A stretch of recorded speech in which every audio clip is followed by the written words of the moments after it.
President Donald Trump says he'll visit Puerto Rico next Tuesday. It's been more than a week since the island was ravaged by Hurricane Maria. And today he's pushing back on criticism that his administration is not doing enough. We've done a really good job. We're continuing to. We are literally unloading on an hourly basis water, food, supplies. The administrator of FEMA says every effort is being taken to help the people of Puerto Rico. And in the middle of all the mess are some Arizonans who love to travel. But the hurricane damage means they're not able to come home. Staying in a shelter, they're left waiting to see what exactly will happen next.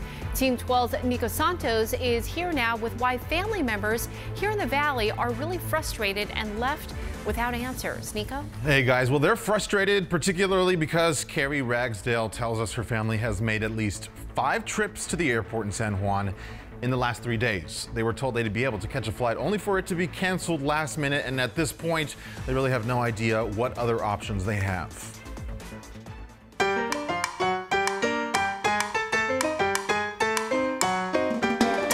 La Isla del Encanto, or the Island of Enchantment, is an easy getaway to the Caribbean. But for some Arizonans, paradise turned into an island of isolation.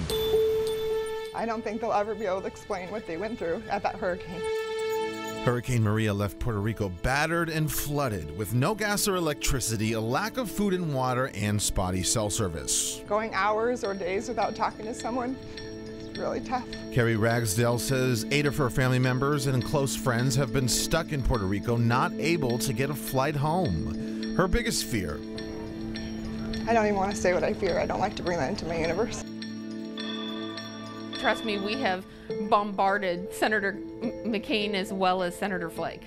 Cindy Soqui, whose nephew is stuck on the island, says the weight of the attention has been more on Florida and Texas. She doesn't want people to forget Puerto Rico is part of the U.S. too, and that people are stranded. Puerto Rico was kind of forgotten. But she's thankful for a silver lining. The Puerto Rican people being amazing, taking care of them, charging their cell phones. They have truly been humanitarians.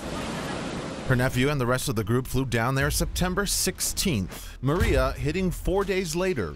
Water, it started coming through the doors and it took down the ceilings. Diana Ragsdale went days without hearing from her son. Finally, a few minutes of cell service, her son's voice coming through. I'm okay, Mom. Kind of rips your heart out because there's nothing you can do for them. Your hands are tied.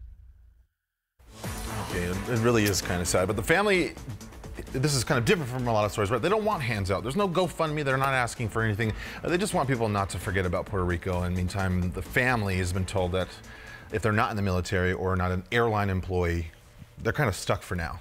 Oh my gosh, and knowing what Puerto Rico is going through, I mean, there's no food, there's no gas, there's no power.